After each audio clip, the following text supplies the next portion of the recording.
Baik, masih di Damai Indonesiaku, pemirsa, seperti yang ditanyakan Ibu Danti tadi, Ustadz Yusya mungkin bisa dijawab bagaimana agar lisan ini yang keluar adalah selalu kata-kata yang baik nih Ustadz. Fadhal Ustadz. Baik, Bapak, Ibu, pemirsa yang dimuliakan Allah Subhanahu wa Ta'ala, yang perlu kita bangun keyakinan di dalam hati ini, sumber kebinasaan malapetaka itu karena sebab banyaknya kita bicara. Man kasuro kalamuhu kasuro saktuhu, wa man kasuro saktuhu kasurat zunubuhu, wa man kasurat zunubuhu kanatin naru aulabi. Siapa orang yang banyak bicaranya, pasti banyak salahnya. Siapa yang banyak salahnya, pasti banyak dosanya. Siapa orang yang banyak dosanya, tidak ada tempat kembalinya kecuali nerakanya Allah Subhanahu wa Ta'ala. Tadi pertanyaannya, tapi kan perempuan memang diciptakan lebih banyak bicaranya, Ustaz. Betul, tapi kan ada caranya. Kalau ibu pernah baca di parenting, Dr. Aisyah Dahlan mengatakan bisa diubah caranya dengan mengganti kata-kata itu dengan membaca Al-Quran. Ibu kesel sama suami, jangan marah-marah. Ibu kalau mau marah sama suami nggak dosa itu kalau hadisun nafas, ngomongnya di dalam hati. Ibu gedek banget sama suami main bulu tangkis mulu. Ya kan, tiap hari bulu tangkis mancing mulu. Ibu gedek tapi nggak diungkapin, masih nggak berdosa. Ketika ibu pengen mengucapkan perkataan tidak baik, tahu kalau itu sumber dosa, maka ibu ganti dengan baca Al-Quran. Marah baca Al-Quran, bisa nggak Bu begitu? Boro-boro Ustaz, masak juga jadi asin. Oleh karena itu ibu, kita ikutin kata ulama. Syekh Abdul Wahab Asy-Sya'rani menukilkan sebuah pendapat yang dikatakan oleh Imam Fudail bin Iyad. Beliau mengatakan orang mukmin yang sejati, kalau mau contoh nih, sempurna keimanannya, ciri khasnya 4. Apa? Kalamuhu hikmatun, perkataannya hikmah. Jadi ibu kalau mau makin disayang, bapak mau disayang sama istri, yang keluar yang bagus-bagus aja. Yang jelek telan sendiri, bawa ke WC. Jangan dikatakan apa-apa. Yang kedua apa? Wasumtuhu fikratun, diamnya berpikir, tafakur. Dia nggak mau berkata-kata sesuatu yang menyakiti lawan bicaranya. Wa nazruhu ibaratun, dan memandang segala sesuatu dia ambil pelajaran mana yang terbaik buat kehidupannya. Yang keempat, wa amaluhu birrun, amal perbuatannya semua kebaikan. Kalau bisa kita lakukan itu, menghindari berkata-kata, menggantinya dengan membaca Al-Quran, insya Allah Allah selamatkan daripada ujian lisan kita. Wallahu a'lam bishawab. Amin, amin, Masya Allah. Memang menjaga lisan ini memang sangat susah sekali ya Ustadz ya. Betul sekali. Salah satunya mungkin kita harus menjaga komunitas dan juga bagaimana kita menjaga golongan kita begitu ya Ustadz ya.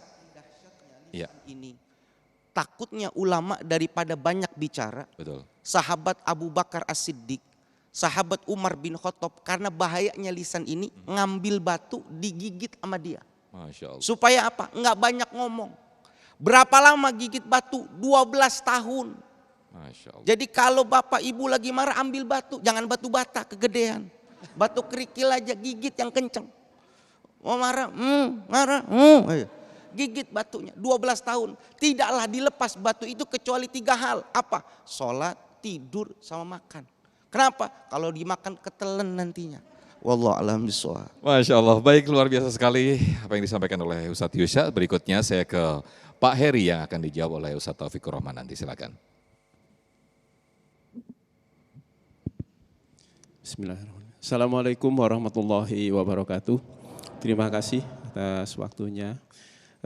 Saya ingin menanyakan tentang bagaimana seseorang bisa bertahan tidak membalas, mungkin kayak kalau misalnya dia dibully habis-habisan misalnya seperti itu, atau mungkin dia dicaci sama teman-temannya di pergaulannya itu. Mungkin itu mohon diberi pencerahan Ustaz. Terima kasih. Wassalamualaikum warahmatullahi wabarakatuh. Waalaikumsalam, terima kasih Pak Heri. Apa juga gigit batu juga nih bagaimana supaya tidak menahan dari bulian Ustaz Taufikur Rahman, bagaimana Ustaz? Iya, minum jamu ke Pondok Indah. Cakep. Bersama tamu dari Malaka. Cakep. Dengan ilmu jadi mudah, tanpa ilmu hidup celaka. Masya Allah. Ya, ini memang harus tahu tips ilmunya. Kita sebagai orang Islam, ya, satu Islam, dua iman, ketiga ihsan atau mukhlis, ya yang ikhlas, keempat puncaknya muttaqin, orang bertakwa. Nah, yang Islam belum tentu beriman, yang beriman sudah pasti Islam. Tapi sudah puncaknya muttaqin, nah ini nih, yang insya Allah di saat yang seperti Bapak dapatkan akan mendapatkan solusi. Di Quran surat ketiga juz keempat ayat 134.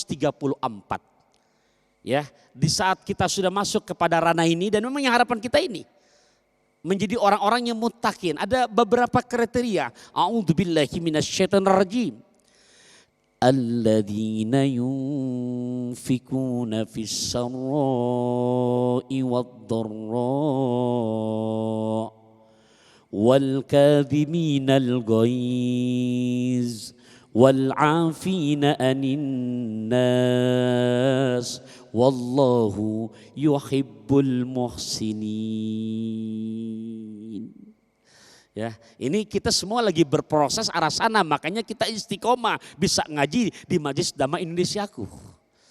Yang bagaimana kata Quran surat Ali Imran ayat 134, orang-orang yang bisa berinfak baik dalam kondisi lapang maupun sempit.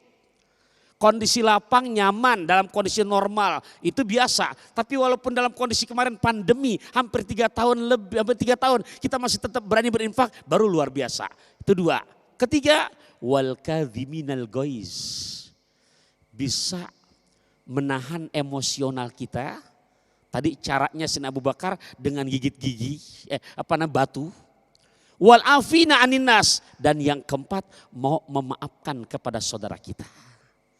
Nah, Pak, di saat kita bisa masuk ranah ini, mohon maaf, ini Nabi kasih ini lagi nih, garansi masuk surga tanpa dihisab. Allah, emang berat. Makanya nggak segampang ngomongnya nih. Apa kata Nabi? Satu, tu'ti man haromaka. Kamu tetap mau ngasih sama orang yang pelit sama kamu. Berat nih Bu. Lu dia kok baik banget traktir. Nah, dia kan juga sering traktir kita. Itu biasa. Ini ada orang tetangga sama kita pelitnya 17 setan. Satu setan aja sama 17. Tapi kita balas dengan kebaikan. Tuh, masuk surga tanpa hisab tuh.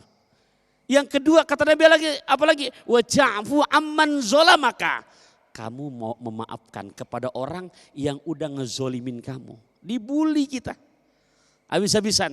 Tapi mohon maaf, bukan berarti kita nggak boleh ngeluh. Ngeluhnya bukan di status WhatsApp. Bukan naruh story, bukan. Ya, ngeluh minta pada Allah. Nah, itu nomor 2 tuh. Mau memaafkan kepada orang yang udah nyakitin kita. Dan yang ketiga, sil man kotoaka. Kamu tetap nyambungin silaturahim sama orang yang udah mutusin silaturahim kepada kamu. Ya Rob, mudah-mudahan diri kita ini masuk kategori yang demikian.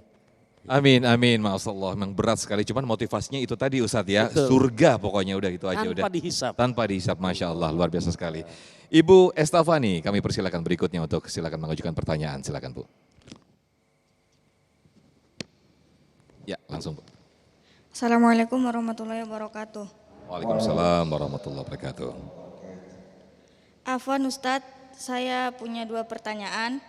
Yang pertama, bagaimana hukumnya jika si istri membentak suami bahkan sampai berkata kasar kepada si suami dengan tujuan agar si suami tersebut memiliki ketegasan dalam menanggung jawab keluarganya.